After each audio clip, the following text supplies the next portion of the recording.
Hey everyone, and welcome back to the channel. If you've been around a while, you've probably seen some of my Minecraft ambiance videos, and I've had a lot of fun making those, but we're going to try something different again. I uploaded my first reading Reddit stories, and I wanted to give it another go. So while I work on my Minecraft realm today, we're going to be reading some Reddit stories again. Again, the realm is pretty new, but today we're going to be doing some fishing as well as some terraforming. As always, let me know your opinions in the comments, as well as subscribe if you'd like. You can't spell subscribe without you. Anyway, sit back, relax, and let's dive into the first story. So the first story is, my roommate secretly charged me rent for a room he didn't own. I was 24 years old and had just moved back to New York City for work. Since I didn't know anybody in the area, I started searching online for roommates. After a few weeks, I found a guy named Jake who seemed normal enough. He was friendly, had a stable job, and claimed he'd been living in the apartment for years. The apartment was nice, the rent was reasonable, everything looked legitimate. Jake explained that his current roommate was moving out and that I could take over the room. He showed me around, introduced me to a few neighbors, and even gave me what appeared to be copies of the lease agreement. Everything checked out, or at least I thought it did. For the first few months, everything went great. We split utilities, we occasionally watched football together, we took turns cleaning common areas. Nothing seemed unusual. Then one day I came home from work and found an eviction notice taped to the front door. At first, I thought it was a mistake. I called Jake immediately. He sounded nervous and told me not to worry about it.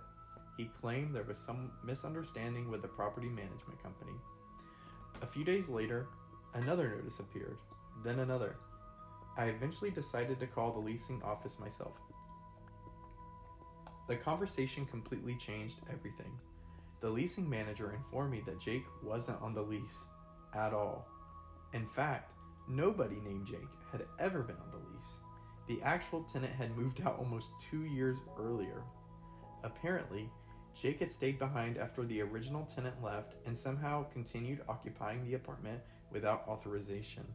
Not only that, but he had been collecting rent from multiple roommates over those 2 years, including myself. I asked the leasing manager how that was even possible. She explained that maintenance workers rarely entered occupied units unless requested. Most communication happened by email. Jake had been intercepting notices and pretending to be the tenant. The leasing office had been trying to contact the actual leaseholder for months. Meanwhile, Jake was collecting thousands of dollars every month from unsuspecting roommates. I was stunned. Everything suddenly made sense. The weird excuses, the reluctance to involve management, the strange request to pay him directly. I confronted him that night. At first, he denied everything, then he admitted it. His explanation? He said housing was expensive and he had simply gotten creative. Creative. That's how he described a multi-year scam. Wow. When I asked where all the money had gone, he casually admitted he spent most of it. Vacations, concerts, electronics, restaurants. He had essentially been living rent-free while collecting money from other people. I immediately contacted the police and the property management company. Within a week, Jake disappeared. He had packed his belongings and left overnight. None of us ever saw him again. The leasing office eventually worked with the remaining roommates and allowed us to find new housing arrangements. As for Jake, I later learned several former roommates had filed complaints against him. Apparently, I wasn't even close to being his first victim. Wow. Okay, that one's pretty insane. I can't imagine paying rent every month and then finding out your roommate's not even supposed to be there, like not even on the lease at all. I don't know about you, but if I found an eviction notice on my front door, I'd be making some phone calls immediately, and it sounds like this OP did. Fortunately, sounds like it all worked out, but unfortunately, he kind of got scammed. So I have never had roommates. I've never encountered anything like this, but I've heard some horror stories from my friends when they were at college, when they were at university, they had some problems and some crazy stories to tell. So I can somewhat relate to that one. The next story is I accidentally went on a date with the same person twice. Okay, crazy title. This happened when I was using dating apps a few years ago. I matched with a woman named Sarah. We talked for about a week and eventually agreed to meet for coffee. The date went well. Not amazing, not terrible, just average. We chatted for a couple hours and then went our separate ways. Neither of us followed up afterward. A few months later, I deleted the app. Then I re-downloaded it again.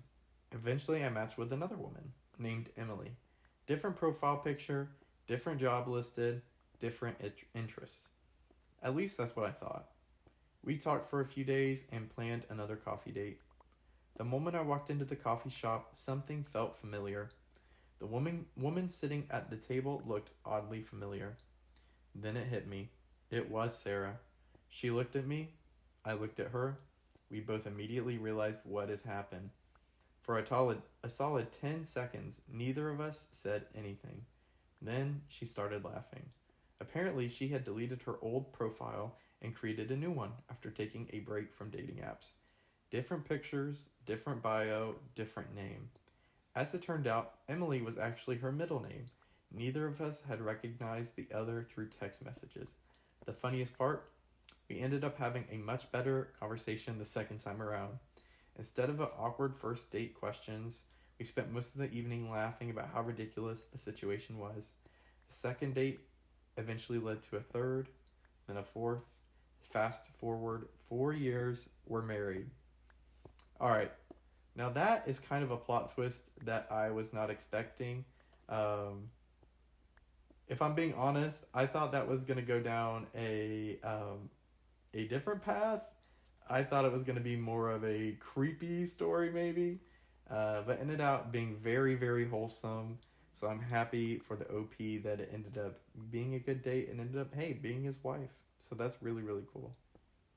So on to the next story. Story 3.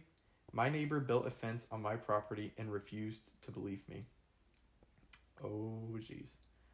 A few years ago, I bought my first house. It wasn't huge, but it had a decent-sized backyard, and one of the reasons I purchased it was because of the lot size. For the first 6 months, everything was great. Then a new neighbor moved in next door.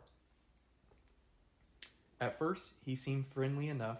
We'd wave when we saw each other outside, and occasionally would make small talk. Then, one Saturday morning, I woke up to the sound of construction equipment. I looked outside and saw workers digging post holes along the edge of our properties. At first, I assumed my neighbor was replacing an old fence. No big deal. A few hours later, I realized something wasn't right. The fence didn't appear to be on the property line. It looked like it was several feet onto my side. Oh, jeez. I walked outside and politely asked one of the workers if they had a property survey. The worker pointed toward my neighbor and said he was following instructions. So I approached my neighbor. I told him I thought the fence might be over the property line. He immediately became defensive. He insisted he knew exactly where the line was. I suggested we double check before the project was finished. He refused. By the end of the weekend, the fence was complete. Unfortunately, it had cut off a huge section of my backyard. According to my rough measurements, I had lost almost 8 feet across the entire property. That might not sound like much, but over the length of the yard, it was hundreds of square feet. I decided to hire a professional surveyor. A few weeks later, the survey was completed. The results were not even close. The fence wasn't on the property line. It wasn't a few inches over. It wasn't a foot over. It was almost 7 feet onto my property. The surveyor actually laughed when he showed me the results. Apparently, it was one of the worst fence placement errors he'd ever seen. Armed with the survey, I went next door. I expected the issue to be resolved immediately. I mean, the evidence was pretty clear. Instead, my neighbor accused the surveyor of being wrong. He claimed the map was fake. Then he claimed the county records were wrong. Then he claimed previous owners had verbally agreed to move the property line. Every time one argument failed, he came in with another. Eventually, I contacted the city. An inspector visited the property. The inspector reviewed the survey and confirmed exactly what I had been saying. The fence was on my land. My neighbor was officially ordered to move it. You'd think that'd be the end of the story. Oh, no, it wasn't. Instead of moving the fence, he appealed the decision. The appeal failed. Then he hired his own surveyor. The surveyor came to the exact same conclusion. The fence was on my property. At that point, nearly everyone involved was frustrated. The city, the surveyors, the fence company, myself. Even then, he still refused to admit he was wrong. Months went by. Finally, the city began issuing fines. The fines increased every week. Eventually, my neighbor realized he was spending more money fighting than he would have if he just spent fixing the mistake in the first place. The fence came down. A new fence was built. This time it was actually on the property line. The funniest part happened afterward. A few weeks later, he tried introducing himself to a new family that moved into the neighborhood. While making small talk, he mentioned that he had recently won a property dispute with me. The new neighbors had already heard the entire story. Apparently, everyone in the neighborhood knew what happened. They just nodded politely while he told his version of events. Well, that is funny. I can imagine being proven wrong, not once, but twice. You get your own surveyor to come out, and he comes to the same conclusion as the first.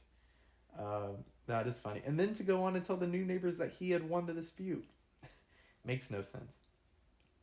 Anyway, on to the next story. This story is titled, My Boss Fired Me, Then Asked Me to Train My Replacement. Several years ago, I worked for a small company. I had been there for almost 5 years.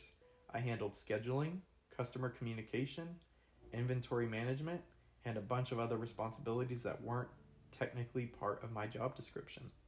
The company wasn't perfect, but I enjoyed the work and got along with most people. Then management changed. Oh boy, I feel this. A new director came in and immediately started making changes. Unfortunately, most of those changes made things worse. Employees began leaving, processes became more complicated, customer complaints increased, and morale dropped. One afternoon, I was called into a meeting. The new director informed me that my position was being eliminated. According to him, the company needed to streamline operations. I was shocked. Not because layoffs happened, but because most of the systems keeping the office running had been created by me. I asked them what would happen to my responsibilities. He confidently explained that they would be distributed among other employees. Fine. Not my problem anymore. I packed my things and left. 3 weeks later, I received a phone call. It was the same director. His tone was very different this time. Apparently, nobody knew how several critical systems worked. Projects were falling behind. Customer requests were getting missed. Inventory records were a mess. He asked if I would come back for a few days and train the staff. I asked whether I'd be rehired. He said no. I asked if there would be additional compensation. He also said no. Then he said something I'll never forget. He told me helping them would be the professional thing to do. I almost laughed. They had eliminated my job, refused severance, refused additional compensation, and now expected free consulting. I politely declined. Over the next month, they called multiple times. Each conversation became increasingly desperate. Eventually, they offered me a consulting contract. The hourly rate they proposed was less than I had earned as an employee. Wow. I declined again. After a few weeks later, they returned with a much better offer, 3 times my previous hourly rate. Minimum 4-hour billing, payment up front. At the point I agreed, for several months I worked as a consultant. Ironically, I ended up making significantly more money than I had while employed there.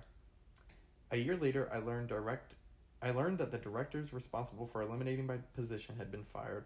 Apparently, streamlining operations didn't work out as planned. Wow, I can relate to that somewhat. I know change, is tough, especially when a director comes in and gets swapped out.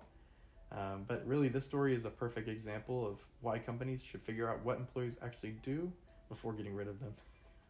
I can't imagine creating basically everything that this OP did and then getting fired, and then the director realizing they're the only person that knows how really any of that works.